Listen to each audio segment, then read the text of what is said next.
JB, I sent you a video about low throttle instability over Gmail. How will you address that on BF 4.4?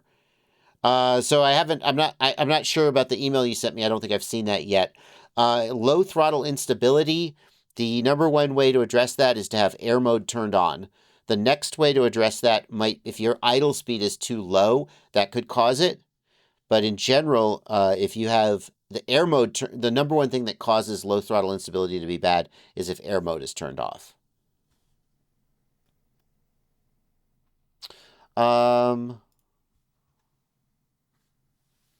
Limits wants to know how to set up the battery range for the Boxer 2S LiPo.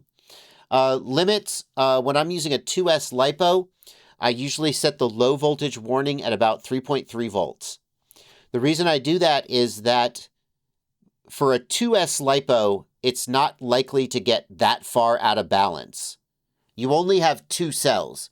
If you have an 8-cell battery, like the chances of one of the cells being out of balance and going below 3.0 volts is more likely, right? Because you have so many cells. Your average cell voltage, there's more room for distribution between them. But with a 2-cell battery, your average cell voltage is likely to be pretty close to the voltage of the other cells. Like chances are that they're both about the same internal resistance. And the other thing is that the radio doesn't pull enough current to cause significant voltage sag. So I think on a quadcopter, I would stop flying at around 3.5 volts. But on the radio, I like to have the warning around 3.3 or 3.4 because that gets me, I still have plenty of flight time left before we go down to like 3.1 where the battery is just about to die. But that's where I put it. One DFGA wants to know, is there a way to get the Boxer to call out the per cell voltage? Blunty, I just realized I'm not unqueuing the messages like we talked about last week. It'll take me a little while to remember to do that, but I did just remember. Thank you for taking care of that. No, there's no sensor that detects the individual cell voltage, so there's no way to do what you're asking. I mean, such a thing could exist, but it doesn't. Oh, Sensitive Sounds, thank you for 100. Check Karuna. I have a problem with my Whoop Mob 6, where once I max out and release the throttle, then max it again, it starts wiggling and falls to the ground. What's happening? My guess is that when you drop the throttle, you begin falling into your own prop wash. And then when you jam the throttle, it gets into this feedback mode where the prop wash causes it to fall to the ground. That's a common problem with Tiny Whoops.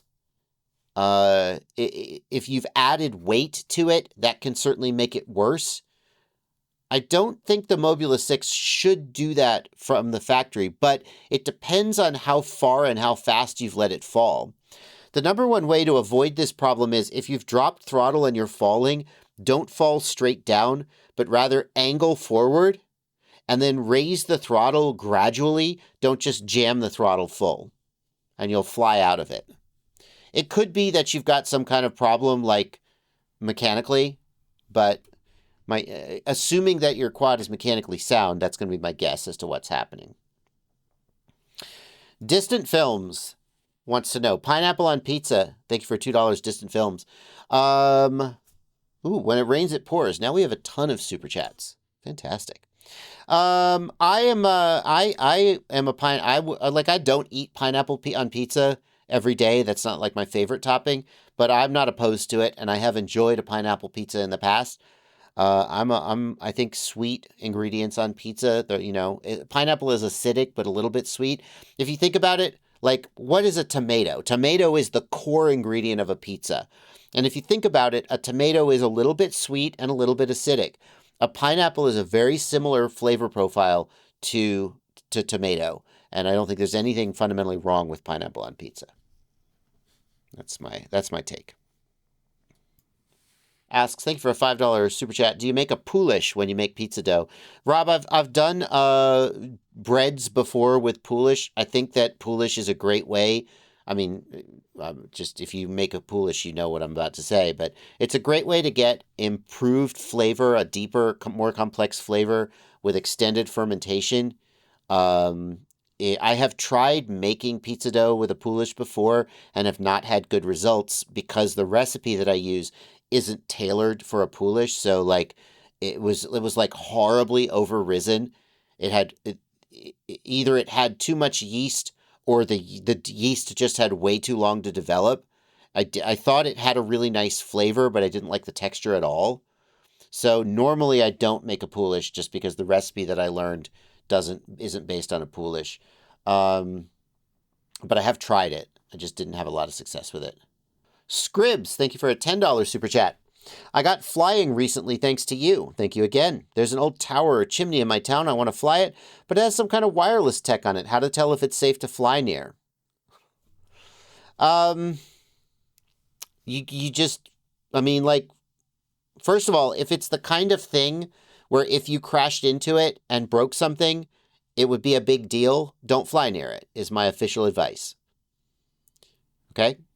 If it's the kind of thing where if you crash and need to retrieve, you're going to be like going into a super sensitive area that someone really doesn't want you in, don't fly near it. Now, I'm not a prude. Like, I've flown at construction sites before, like on a Sunday when no one's there. And the construction site has no trespassing signs. And if I crash, I don't see that no trespassing sign. I go get my quad. I leave. I don't hurt anything. I don't make any trouble. That's a thing that I've done in the past.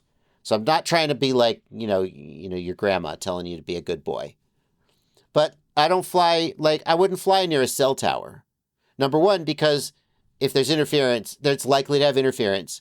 Number two, because if I hit something and break something, it's going to be a gigantic big deal. And what are the chances of that? Not very big. But like, I don't want to like make somebody pay thousands of dollars for a tower climber to go up and replace an antenna. And number two, those are super locked down areas. If I crash and I can't get my quad back, I'm not going to be able to go in and get it. It's just not, the juice isn't worth the squeeze. So let's assume that none of that stuff is true.